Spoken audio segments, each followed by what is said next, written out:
नमस्ते दोस्तों। आज सुनिए हिंदी के सुविख्यात कहानीकार मिथिलेश्वर की लिखी हुई कहानी दूसरा महाभारत। प्रेमचंद जी के बाद भारतीय ग्राम्य जीवन को साहित्य में पुनर्जीवित करने का काम मिथिलेश्वर जी ने ही किया है। प्रस्तुत है कहानी दूसरा महाभारत। एक परिवार के आपसी झगड़े के कारण पूरा गांव एक दूसरे से गुथ जाएगा, किसी को पता नहीं था। दरअसल ऐसा कभी होता भी नहीं था।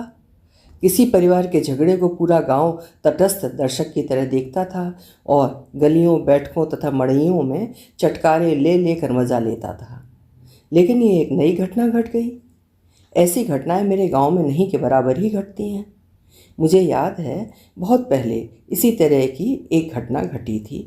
उस घटना पर पहली घटना शीर्षक एक कहानी की रचना मैंने की थी। मेरे ख्याल से ये मेरे गांव की दूसरी घटना है, लेकिन दूसरी घटना न देकर दूसरा महाभारत ही मैं इसका नाम देता हूँ, क्योंकि ये घटना कम, महाभारत ज़्यादा है। कहानी की शुरुआत मेरे परिवार से होती है, या इसे ही दूसरे शब्दों में यूँ कहें कि ये कहानी मेरे परिवार की अपनी कहानी है। इसीलिए अब सबसे पहले अपने परिवार का परिचय मैं आपको दे लेता हूँ। मेरे बाबूजी मर चुके हैं। उनको मरे हुए 8 साल हो गए। पिछले साल माँ भी गुजर चुकी हैं। मेरे कोई चाचा वगैरह हैं नहीं। इसलिए अब हम सिर्फ 4 भाई बचे हैं।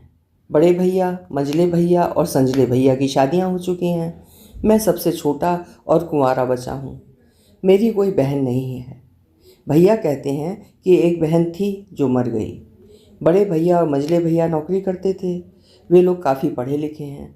बड़े भैया जमशेदपुर में काम करते हैं तथा मंझले भैया आरा स्टेट बैंक के कर्मचारी हैं। मंझले भैया गांव पर ही रहते हैं। वे खेती गृहस्थी करते हैं।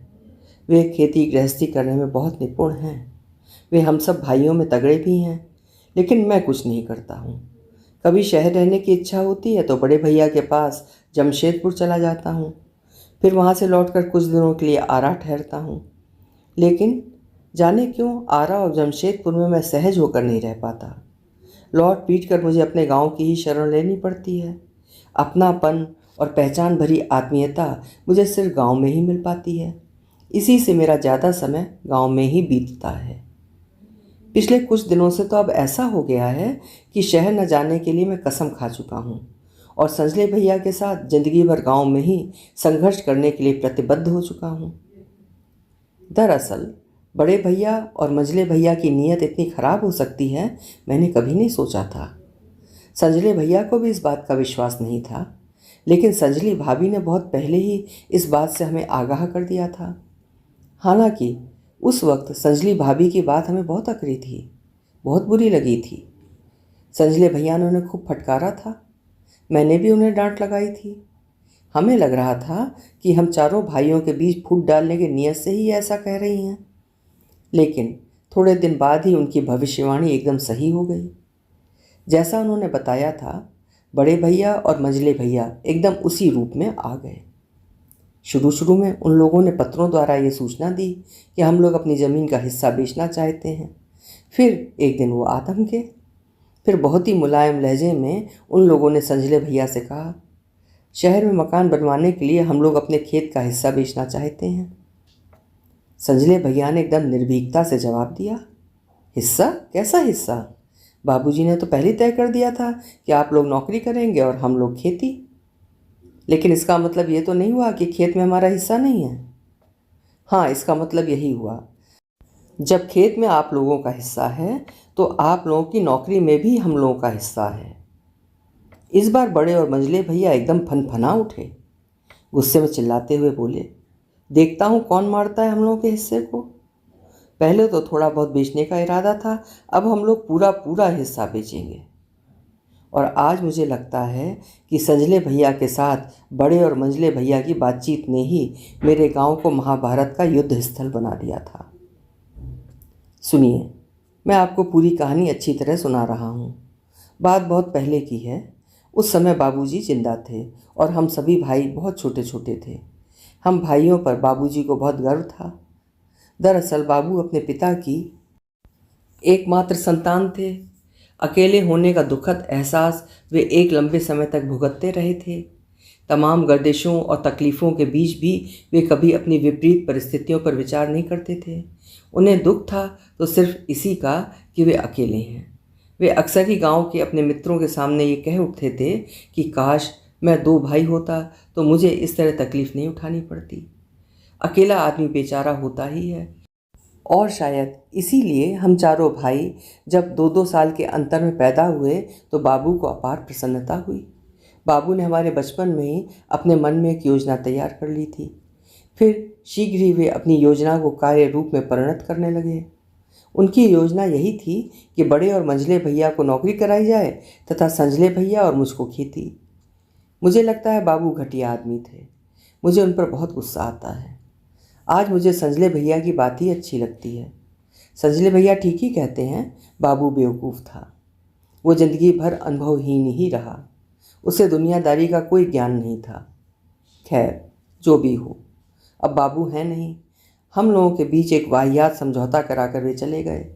उनके समझौते की दीवार इतनी हल्की और पुलपुली थी कि उनकी मृत्यु के बाद 5 साल की भी वो प्रतीक्षा नहीं कर सकी, भरभरा कर गिर पड़ी। फिर आगे चलकर वही गिरी हुई दीवार मेरे गांव में महाभारत के लिए ज़मीन तैयार करने का कारण बनी। गांव भर के लोग कहते हैं कि बड़े भैया और मंझले भैया की तरह लालन पालन भी हम लोगों का नहीं हुआ है। चूँकि बाबू की शादी के काफ़ी समय बाद बड़े भैया का जन्म हुआ था, इसीलिए विशेष संरक्षण और सुविधाओं के बीच उनका जीवन बीता था। फिर यही सौभाग्य मंझले भैया को भी प्राप्त हुआ था। लेकिन संजले भैया तक पुत्र जन्म की खुशी गुम हो चुकी थी। उनके लालन पालन में विशेष सावधानी नहीं बरती गई और मेरे साथ तो कोई तौर तरीका ही नहीं अपनाया गया। यूँ ही किसी तरह मेरा बचपन गुजर गया। लेकिन इस सब के बावजूद भी ये एक अजूबी बात है कि बचपन से लेकर अब तक बड़े और मंझले भैया शारीरिक रूप से कमज़ोर हैं और संजले भैया हम सब में तगड़े हैं। संजले भैया के शरीर का ही कुछ प्रभाव मेरे ऊपर है। मुझे लगता है हम दोनों भाइयों को खेती में उतारने के लिए हमारा तगड़ा शरीर भी बाबू की नज़र में था। हमारे तगड़े शरीर को बाबू किसान बनाना चाहते थे, लेकिन काश बाबू का नज़रिया साफ होता और वे हमें मात्र किसान ही नहीं बल्कि सही किसान बनाने की बात सोचते तो इस तरह की स्थिति कभी नहीं आती। मिडिल स्कूल की पढ़ाई समाप्त होने के बाद बाबू ने मेरा नाम सदा के लिए कटवा दिया था। संजले भैया के साथ भी यही हुआ था। मिडिल के बाद उनको भी बैठना पड़ा था। चूँकि बाबू की ये पूर्व निश्चित योजना थी कि हम दोनों भाइयों को खेती में जुटाना था, इसी से बाबू हमारी पढ़ाई में तनिक भी दिलचस्पी नहीं लेते थे। आज मुझे लगता है यही कारण था कि हम दोनों भाई अपने वर्ग में सबसे कमज़ोर और भोंदू छात्र थे। लेकिन बाबू हमारी कमज़ोरी और भोंदूपन के कारणों पर कभी गौर नहीं करते थे। हमारी कमज़ोरी और भोंदूपन से ही तो उनकी योजना को बल मिला था। वे हर जगह बस यही कहने लगे थे, मेरे दोनों छोटे लड़के पढ़ने लिखने में बहुत कमज़ोर हैं, अच्छा रहेगा कि वे खेती ही करें। 2 भाई पढ़ लिख कर शहर में नौकरी करेंगे तथा 2 भाई गांव पर का खेत बघार आबाद रखेंगे। मुझे अच्छी तरह याद है, बड़े भैया जब कॉलेज में चले गए थे और मंझले भैया हाई स्कूल में, तो वे एक ही साथ शहर में रहकर पढ़ने लगे थे। हफ्ते में सिर्फ एक दिन शनिवार की शाम को वे आते थे और सोमवार की सुबह चले जाते थे। उनकी ज़िंदगी हम लोगों को राजकुमारों की तरह की ज़िंदगी लगती थी। वे जब भी गांव आते थे ढेर सारे सामान ले आते थे। उनके लिए शुद्ध घी खरीद कर रखा रहता था। माँ उनके लिए भूंजे भी तैयार रखती थी। वे सिर्फ 1-2 रात के लिए ही आते थे, लेकिन वे जिस रात घर पर ठहरते थे उस रात हमारे यहाँ भुजिया और बजका ज़रूर पकते थे। उन दिनों बड़े भैया और मंझले भैया के गांव में आने से हमें इसीलिए ज़्यादा खुशी होती थी कि हमें अच्छा भोजन करने का अवसर प्राप्त होता था। लेकिन इस सब के बावजूद हमारे मन में ईर्ष्या और द्वेष तनिक भी नहीं था। हमारे मन में तो बड़े और मंझले भैया के प्रति और अधिक स्नेह बढ़ता जा रहा था। हमें लग रहा था कि हमारे 2 भाई अफसरों के बच्चों की तरह पल रहे हैं तथा पढ़ रहे हैं। वे पढ़ लिख कर अफसर ही बनेंगे। फिर परिवार के हम सभी आराम की ज़िंदगी गुजारेंगे। और मुझे लगता है कि यही बात बाबू भी सोच रहे थे। लेकिन हमारी उम्र बहुत छोटी थी और बाबू की उम्र बहुत बड़ी। फिर हमारा सोचना एक कैसे था। और मुझे लगता है कि उस समय बाबू अपने समय से बहुत पीछे थे। शायद यही कारण है कि बाबू का सोचना उस समय एक बच्चे के सोचने से मेल खाता था। मुझे अब इस बात का पूरा यकीन हो गया है कि बाबू नंबर 1 के स्वार्थी और ढुलमुल प्रकृति वाले व्यक्ति थे। वे हर दर्जे के अवसरवादी और सुविधाभोगी थे। जिंदगी जीने का कोई भी तजुर्बा और आपसी संबंधों की कोई भी व्याख्या उनके पास नहीं थी। मुझे भली भांति याद है, पर्व त्योहारों के अतिरिक्त हम दोनों भाइयों के अक्सर नए कपड़े नहीं ही सिलवाए जाते थे। बड़े भैया और मंझले भैया के उतारे हुए कपड़े ही हमें मिलते थे।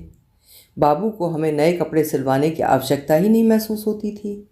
आखिर नए कपड़े पहनकर हम कहाँ जाते? हमारी दुनिया तो खेत और घर के बीच कैद हो गई थी। बड़े और मंझले भैया के उतारे हुए कपड़े क्या नए नहीं होते थे? वे हमारे लिए तो नए ही होते थे। हमारे गंवई मित्रों में किसी के पास भी उतने अच्छे कपड़े नहीं थे। बाबू को भी वे कपड़े अच्छे लगते थे। उन कपड़ों की शहरी सिलाई हमारे देहाती शरीर में बाबू को खूब फपती थी। लेकिन आज मैं सोचता हूँ तो मुझे लगता है कि बाबू हद दर्जे के स्वार्थी और कमीने थे। उन्होंने जीवन भर जो कुछ किया सिर्फ अपने लिए। हमारे लिए उन्होंने कुछ भी नहीं किया। हमारे से मेरा यहाँ अभिप्राय सिर्फ संजले भैया और अपने से है, बड़े भैया और मंझले भैया से नहीं। बड़े भैया और मंझले भैया के लिए तो बाबू ने बहुत कुछ किया है, लेकिन इसका मतलब ये नहीं कि बाबू बेईमान पिता थे। पिता के रूप में बाबू ने कभी भी बड़े और मंझले भैया से कम स्नेह हमें नहीं दिया है। दरअसल उनकी वैचारिकता ही ढुलमुल थी। उनका बनाया विचार बिल्कुल सतही और गलत था। आज मैं उनका मूल्यांकन करता हूँ तो मुझे लगता है कि वे तत्कालिकता से प्रभावित थे। चीज़ों को व्यापक फलक पर देखने और संबंधों को एक नई अर्थवत्ता देने की शक्ति उनमें नहीं थी। इसीलिए वे एक सही बाप होते हुए भी एक सही आदमी नहीं थे। खैर, जो भी हो, आज मैं सोचता हूँ तो मुझे लगता है बाबू ने ज़िंदगी बहुत आराम से गुजारी थी। बाबू के अंतिम दिनों में बड़े भैया मंझले भैया कायदे से नौकरी करने लगे थे। संजले भैया के ऊपर भी खेती का भूत खूब जोर शोर के साथ सवार हो गया था। बाबू बड़े और मंझले भैया की नौकरी के पैसे को खूब जतन से रखते थे तथा संजले भैया द्वारा हर साल अधिक पैदा किए जाने वाले अनाज के सुख को खूब इत्मीनान से भोगते थे। उन्हीं दिनों बड़े बाबू ने बड़े और मंझले भैया की शादियां भी एक ही साल की थी। फिर एक साल बाद संजले भैया की शादी भी उन्होंने करनी चाहिए, लेकिन इसी बीच बाबू अस्वस्थ रहने लगे। फिर भी उन्होंने संजले भैया की शादी तय कर दी, पर वे संजले भैया की शादी कर नहीं सके, हमारे बीच से गुजर गए। उनके गुजर जाने के बाद संजले भैया की शादी में काफ़ी अड़चन पैदा हुई। बड़े भैया और मंझले भैया वहाँ शादी करने के लिए तैयार ही नहीं हो रहे थे। उनका कहना था कि वो लड़की ठीक नहीं है, अपशकुन का बोधक है। उसकी शादी की बात तय होते ही बाबूजी मर गए। पता नहीं वो घर आएगी तो क्या होगा। लेकिन संजले भैया ने बड़े भैया और मंझले भैया की बात नहीं मानी। संजय भैया को रूढ़ियों में तनिक भी विश्वास नहीं है। शकुन और अपशकुन को उन्होंने कभी भी विचारणीय विषय नहीं समझा है। उन्होंने उसी लड़की के साथ शादी की जिससे बाबूजी ने तय की थी। फिर बाद में बड़े भैया और मंझले भैया भी मान गए। असल में संजले भैया की हर बात शुरू से काटी जाती है, लेकिन जब वे अपनी बात पर अडिग रहते हैं और कायदे से दलील देते हैं तो न चाहते हुए भी मेरे परिवार वालों को उनकी बात माननी ही पड़ती है। मेरे घर परिवार की कहानी अब तेज़ी से आगे की ओर बढ़ रही है। हालांकि अब तक मैंने कहानी की शुरुआत भी नहीं की है। अब तक तो मैं अपने घर के लोगों, उनकी समस्याओं और उनके समझौते से ही आपका परिचय कराता रहा हूँ, लेकिन अब कहानी की मुख्य बातों को मैं आपके सामने प्रस्तुत कर रहा हूँ। हाँ, तो मैं कह रहा था कि बाबू हमारे परिवार में एक वाहियात समझौता करा के चले गए। उनके चले जाने के बाद मेरे परिवार की घटनाएं काफ़ी तेज हो गईं और संबंध पेचीदे होने लगे। शुरू शुरू में बड़े और मंझले भैया ने अपनी अपनी पत्नियों को गांव में ही छोड़ दिया था, लेकिन कुछ दिनों बाद ही उनकी पत्नियों ने पता नहीं अपने अपने पत्रों में क्या लिखा कि बड़े और मंझले भैया आए और उन्हें लेकर शहर चले गए। फिर एक लंबे अरसे तक उनके कोई पत्र नहीं आए। होली से कुछ पहले उनके पत्र ये सूचना लेकर आए कि 1 महीने की छुट्टी में हम लोग सपरिवार गाँव आ रहे हैं। फिर वे लोग सपरिवार गाँव आए और छुट्टी बिताकर सपरिवार ही चले गए। जाते वक्त अपने ले जा सकने भर चावल और गेहूँ बड़े और मंझले भैया लेते गए। इसी तरह वे सिर्फ पर्व त्योहारों की छुट्टियों में ही गांव आते और जाते वक्त घर से काफ़ी अनाज ले जाते। धीरे धीरे हमें यह महसूस होने लगा कि उनकी नौकरी से हमें कोई फ़ायदा नहीं। बाबू के मरने के बाद से उनकी नौकरी का एक पैसा भी घर पर नहीं आया था, बल्कि उल्टे घर का आधा से अधिक अनाज वे ले जाने लगे थे और इसके साथ साथ संबंधों में खिंचाव और दूरियां भी आ गई थीं। बड़े भैया और मंझले भैया को हम दोनों भाइयों से कोई मतलब ही नहीं रह गया था। यह सिर्फ अनाज ले जाने तथा खेत बघार पर अपना कब्जा कायम रखने के लिए ही गांव आते थे, लेकिन खेत बघार के बारे में भी वे रुचि नहीं लेते थे। उन्होंने कभी ये जानने की कोशिश नहीं की कि खेत की बढ़ी हुई मालगुजारी कैसे दी जाती है, कि रोज़ बढ़ते हुए पानी आदि के रेट को संजले भैया कैसे चुकाते हैं, कि ब्लैक में खाद कहाँ से आता है, कि खेत की ढह चली मोटी पगडंडियों की मरम्मत कराई गई है या नहीं। और इसके साथ साथ उन्होंने कभी ये भी समझने की कोशिश नहीं की कि संजली भाभी को कौन सी बीमारी है, कि वे दिन पर दिन दुबली क्यों होती जा रही हैं, कि संजले भैया अनाज के एक छोटे हिस्से पर ही ये सब कुछ कैसे संभालते जा रहे हैं। घर गृहस्थी, खेती बाड़ी, कपड़े लत्ते, दवा दारू और भोजन पानी का इंतज़ाम संजले भैया कैसे कर लेते हैं। इस पर बड़े और मंझले भैया ने कभी गौर नहीं किया था। उन्होंने कभी गौर नहीं किया था कि बरसात की काली अंधेरी रात और जेठ की चिलचिलाती धूप में खेत की पगडंडियों पर सांप, बिच्छू और आंधी पानी के बीच जोखिम झेलते हुए संजले भैया कैसे अनाज पैदा करते हैं। मुझे ठीक ठीक याद है, मेरे घर पर तनाव की शुरुआत संजली भाभी की टूटन और अपमानित स्थितियों के चलते हुई थी। मैंने और संजले भैया ने कभी भी अपमान बोध महसूस नहीं किया था। बड़े और मंझले भैया का विशिष्ट रहन सहन और उच्च स्तरीय जीवन हमें कभी भी नहीं खटकता था। दरअसल बाबू ने हमारा निर्माण ही ऐसा कर दिया था। हम शुरू से ही सब कुछ देखने और सहने के अभ्यस्त हो गए थे, लेकिन संजली भाभी से नहीं सहा गया। वे बुरी तरह टूट गई थीं। आज मुझे लगता है कि उनकी टूटन ने ही हमारे अंदर विद्रोह और बगावत को जन्म देना शुरू किया था। मुझे एक एक घटना याद आ रही है। एक बार होली के दिन की बात है। सभी लोग नए कपड़े पहन रहे थे। पता नहीं कहाँ से संजले भैया ने मुझको नए कपड़े सिलवा दिए थे। अपने को तथा संजली भाभी को उन्होंने कुछ भी नहीं सिलवाया था। और इधर बड़े और मंझले भैया तो हम लोगों से एकदम बेखबर ही थे। हालांकि वे अपनी पत्नियों के साथ गांव में ही थे। उनकी पत्नियां एकदम नए और रंग बिरंगे कपड़ों में तैयार थीं। लेकिन बात इतनी ही होती तो कुछ नहीं था, पर हुआ ये कि बड़े और मंझले भैया की पत्नियों ने आपस में हंस हंस कर बतियाते हुए संजली भाभी के ऊपर व्यंग और ताने कसना शुरू कर दिया। संजली भाभी का उदास और पीला चेहरा और अधिक गहरा उठा था। शाम होते होते तो बातें उनके लिए एकदम असह्य हो गई थीं। वे अपने कमरे में गिरकर बुरी तरह रोने लगी थीं। उसी दिन पहली दफ़ा मैंने देखा था कि संजले भैया की आंखें लाल लाल हुई हैं और उनके चेहरे की त्योरियां एकदम बदल गई हैं। आज मुझे लगता है कि दूसरे महाभारत के एक महत्वपूर्ण पात्र के रूप में संजले भैया की मानसिकता उसी दिन सृजित हुई थी। ये बात मुझे बराबर नागवार लगती थी कि बड़ी भाभी और मंझली भाभी की नज़र में संजली भाभी का कोई महत्व नहीं था। वे कभी खुलकर और आत्मीय ढंग से संजली भाभी से बात नहीं करती थीं। वे छुट्टियों में जब भी गांव आती थीं, संजली भाभी की सहजता खत्म हो जाती थी। वे उदास उदास, उखड़ी उखड़ी और अपने को हीन भावना से ग्रसित महसूस करती थीं। बड़ी भाभी और मंझली भाभी संजली भाभी के सामने कोई काम नहीं करती थी। घर का सारा काम संजली भाभी को अकेले ही निपटाना पड़ता था, लेकिन इससे संजली भाभी को कोई तकलीफ़ नहीं होती थी। वे वैसे भी बड़ी और मंझली भाभी से छोटी थीं और बड़ी और मंझली भाभी तो चंद दिनों के लिए ही गांव आती थीं। लेकिन बात इतनी ही नहीं थी। बड़ी और मंझली भाभी शहर से गांव आते वक्त अपने लिए ढेर सारा सामान लेकर आती थीं। तरह तरह के तेल, अच्छी अच्छी चोटियाँ, अनेक प्रकार के स्नो पाउडर, बिंदी तथा लिपस्टिक की खुशबूदार शीशियाँ आदि। और इन चीज़ों का विधिपूर्वक इस्तेमाल कर बड़ी और मंझली भाभी संजली भाभी के सामने इतराते और ऐंठते हुए चलती थीं। ये बात संजली भाभी को बहुत अखरती थी। उनका चेहरा उतर उतर जाता था। और मैं सच कहता हूँ, ये बात मुझे भी अखरती थी। मेरा ख्याल है संजले भैया को भी ये बात बहुत कचोटती होगी। मुझे बड़े और मंझले भैया पर बहुत गुस्सा आता था। आखिर जब वे जानते थे कि संजले भैया नौकरी नहीं करते हैं और उनकी पत्नी घर पर है, तब अपनी पत्नियों के लिए सामान खरीदते वक्त उन्हें संजली भाभी के लिए भी कुछ ना कुछ खरीद कर देना ही चाहिए था।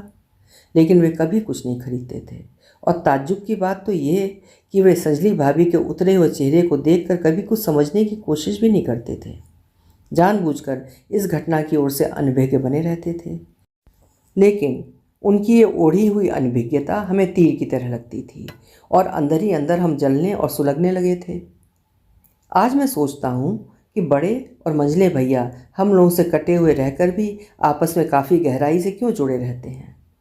मैं उनके इस जुड़ाव के कारणों पर घंटों सोचता रहता हूँ।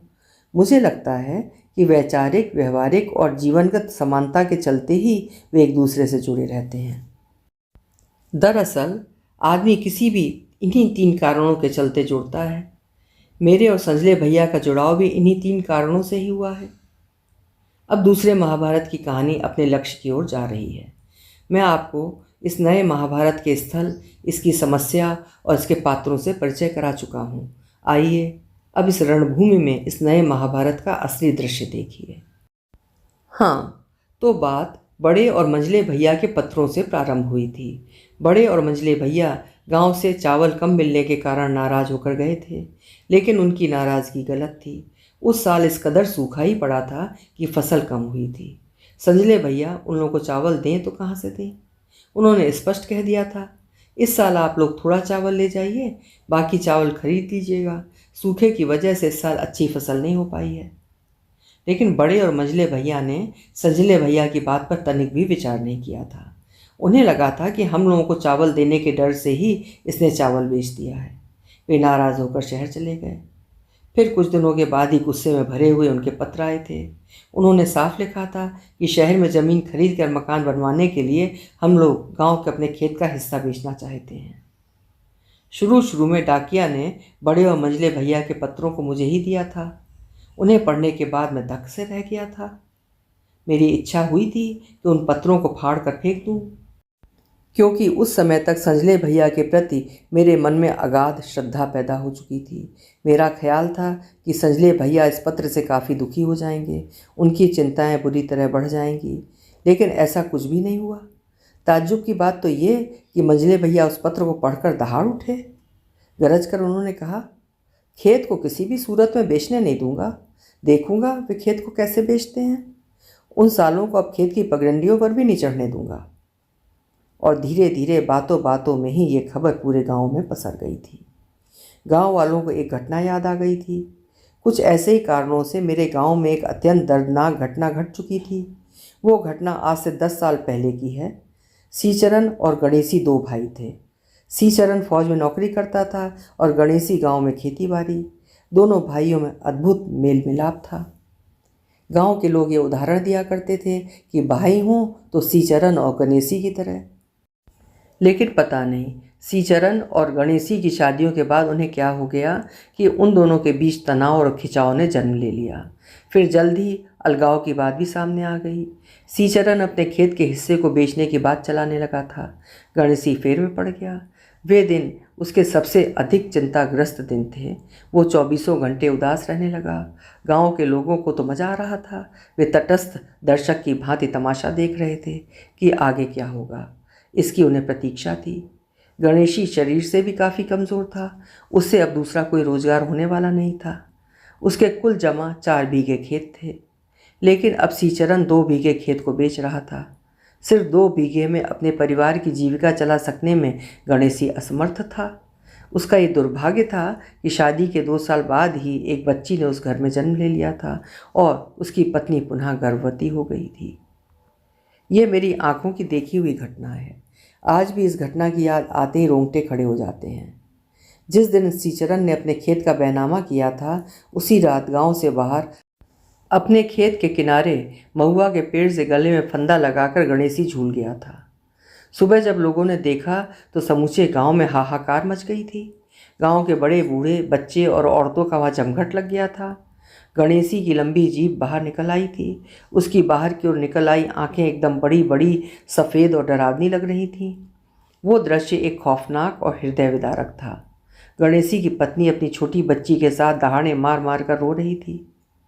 और मैं सच कहता हूँ, मैंने स्पष्ट लक्ष्य किया था कि तटस्थ दर्शक की भांति तमाशा देखने वाले लोग एकाएक गमगीन हो उठे थे। उनकी मुट्ठियां भिज गई थीं तथा चेहरे पर आक्रोश की रेखाएं उभर आई थीं। खासकर गणेशी की तरह की जिंदगी जीने वाले लोगों के अंदर हाहाकार मच गई थी। कहीं ना कहीं से एक सुलगती बुझती चिंगारी उनके अंदर धू धू करने लगी थी। आज मुझे लगता है कि वही आग दूसरे महाभारत में तेज आंधी का झोंका पाकर धधकती ज्वाला बन उठी थी। क्योंकि मैं अपने गांव के लोगों को जानता हूँ, वे बातों से कम घटनाओं से ही ज़्यादा प्रभावित होते हैं। बातों का असर उनके ऊपर उतना नहीं होता है जितना घटनाओं का। एक बार किसी ज़बरदस्त घटना के घट चुकने के बाद उनकी आंखों के आगे से भ्रम का पर्दा हट जाता है। फिर उन्हें किसी भी तरह समझाने की कोई ज़रूरत नहीं पड़ती है। हाँ, तो हुआ ये कि बड़े और मंझले भैया के पत्र का विरोध एक स्वर में गांव में शुरू हो गया था। मेरी तरह संजले भैया की तरह तथा गणेशी की तरह की ज़िंदगी जीने वाले लोग एकदम गुस्से में आ गए थे। लेकिन गांव का एक वर्ग हमारे विरोध में भी खड़ा था। वो वर्ग संख्या में बहुत कम था, लेकिन बड़े और मंझले भैया की तरह सुविधा भोगी था। उस वर्ग में गांव के सबसे धनी मानी गृहस्थ थे। उन्हें खेती बघारी से कोई मतलब नहीं था। वे अपना खेत मनी पर बंदोबस्त कर देते थे। मनी पर बंदोबस्त करने का मतलब हमारे यहाँ ये होता है कि गरीब किसानों को खेती करने के लिए खेत दे दिया जाता है, इस शर्त पर कि 1 बीघे में इतना अनाज उसको देना है। इसी प्रकार वे बगैर खेत बाड़ी के झमेले में फंसे हुए गरीब किसानों से अनाज वसूल कर राज भोगते रहते हैं। मुझे पूरी तरह याद है, बड़े और मंझले भैया के गांव आने से पहले ही मेरे यहाँ महाभारत की संरचना हो चुकी थी। गांव 2 वर्गों में बंट गया था। एक वर्ग इस पक्ष में था कि बड़े और मंझले भैया का खेत में हिस्सा है, उन्हें हिस्सा मिलना चाहिए। लेकिन दूसरा वर्ग इस पक्ष में था कि नहीं, उन्हें हिस्सा नहीं मिलना चाहिए, अब वे हिस्से के हकदार नहीं हैं। बातें एकदम गहमा गहमी के साथ होती थीं तथा धीरे धीरे आक्रोश की ज़मीन पर उतरती जाती थीं। गांव की गलियों, बैठकों तथा मड़इयों में मुख्य रूप से चर्चित विषय भी यही हो गया था। कई जगह गाली गलौज तथा मारपीट की धमकियां भी दी जाने लगी थीं। सबों के अंदर खून खौल रहा था। सबों को सिर्फ बड़े और मंझले भैया के आने की प्रतीक्षा थी। ये तय हो चुका था कि बड़े और मंझले भैया के आते ही भयानक रूप से युद्ध छिड़ जाएगा। और जैसा कि विदित था वही हुआ। बड़े और मंझले भैया के आने पर संजले भैया ने साफ कह दिया कि इस खेत में आप लोगों का हिस्सा नहीं है। वे लोग तमतमा गए। गुस्से में आकर वे थाना, पुलिस और अदालत की शरण लेने के लिए चल पड़े। लेकिन गांव के उनके वर्ग के लोगों ने उन्हें रोक लिया और कहा, ये झगड़ा सिर्फ आपका नहीं है, कल हम लोगों के साथ भी यही हो सकता है। इसी से हम लोग आपकी मदद करना चाह रहे हैं। आप थाना और अदालत मत जाइए, वहाँ जाकर आप क्या कर लीजिएगा। मान लीजिए कि आपकी डिग्री हो गई तो फिर खेत पर कब्जा करने के लिए तो आप आइएगा ना। पुलिस तो आपकी खेती नहीं कराएगी ना। इसी से यहीं सब कुछ निपटा लेना ठीक होगा। और बड़े और मंझले भैया को भी बात समझ में आ गई। वे तो वैसे ही गुस्से से जल रहे थे। अपने लोगों द्वारा बल मिल जाने पर धधकने लगे। बस दोनों ओर से तैयारियां शुरू हो गईं। बात अभी हाल की ही है, नवंबर के आखिरी सप्ताह की। खेतों में धान की फसलें पक चुकी थीं, कहीं कहीं कटनी भी लग गई थी। मेरे खेतों में भी धान की फसलें खूब लगी थीं। बड़े और मंझले भैया के वर्ग के लोगों ने यह तय किया कि आधे खेत की फसलों को वे कटवा लें और आधी फसलें संजले भैया के लिए छोड़ दें। मेरे वर्ग के लोगों ने यह तय किया कि उनको फसल का एक दाना भी नहीं छूने देंगे। जिस दिन खेत में कटनी लगवाने के लिए बड़े और मंझले भैया के वर्ग ने तय किया, उस रात समूचा गांव सो नहीं सका। रात भर दोनों वर्गों में लोगों की जुटानें होती रहीं। रातों रात हथियार भी इकट्ठे कर लिए गए और सारी रात मार काट की बातें होती रहीं। आज मैं सोचता हूँ तो मुझे अजीब लगता है कि उस दिन मेरा गांव उस रूप में कैसे आ गया था। लोगों के अंदर अपने वर्गीय चेतना इस तीव्र रूप से कैसे जाग गई थी। और मुझे लगता है कि कहीं ना कहीं गणेशी ने यह सब कुछ किया है। अपने गले में फंदा डालकर गणेशी ने गांव के लोगों की मानसिकता को एक नया मोड़ दे दिया था। इसीलिए आज मुझे गणेशी का बलिदान निरर्थक नहीं लगता है। और जैसा कि होना था वही हुआ। सुबह तड़के दोनों वर्ग के लोग हमारे खेतों के पास पहुंच गए। संजले भैया और हमारे साथ के लोगों ने दूसरे वर्ग वालों से चिल्लाकर कहा, खेत के पास से हट जाओ, कटनी लगवाओगे तो यहाँ लाशें बिछ जाएंगी। बड़े और मंझले भैया के वर्ग वालों ने भी गरज कर जवाब दिया, कटनी लगेगी, जिस माई के लाल की हिम्मत हो वो आकर रोके। एक एक कर सबों को उड़ा दिया जाएगा। फिर इसी तरह की धमकियां और पैतरेबाजियां कुछ देर तक चलीं। इसके बाद एकाएक सारा वातावरण बदल गया। रात में साफ करके रखी गई बंदूकें तथा दूसरे हथियार चमक उठे। हमारे सातों भीगे खेत की फसलें धूल मिट्टी और खून में सन गईं। गांव, घर और इलाके के बड़े बुजुर्ग कहते हैं, इतनी बड़ी और घनघोर लड़ाई इससे पहले कभी नहीं हुई थी। हमारे वर्ग के 21 आदमी तथा बड़े और मझले भैया वाले वर्ग के 18 आदमी घटना स्थल पर ही लाश बन गए और घायल आदमियों की संख्या तो अनगिनती थी। आज हमारे गांव में 95% आदमियों के शरीर पर उस युद्ध का कोई ना कोई चिन्ह आप जरूर देख सकते हैं। अब मुझे आगे की कहानी बताने की कोई ज़रूरत नहीं है। मेरा ख्याल है अब आप समझ ही जाएंगे कि आगे क्या हुआ, कि पुलिस कब आई, कि पुलिस ने कितने लोगों को हिरासत में लिया, कि कितने दिनों तक मेरे गांव पर पुलिस छाई रही, आदि आदि।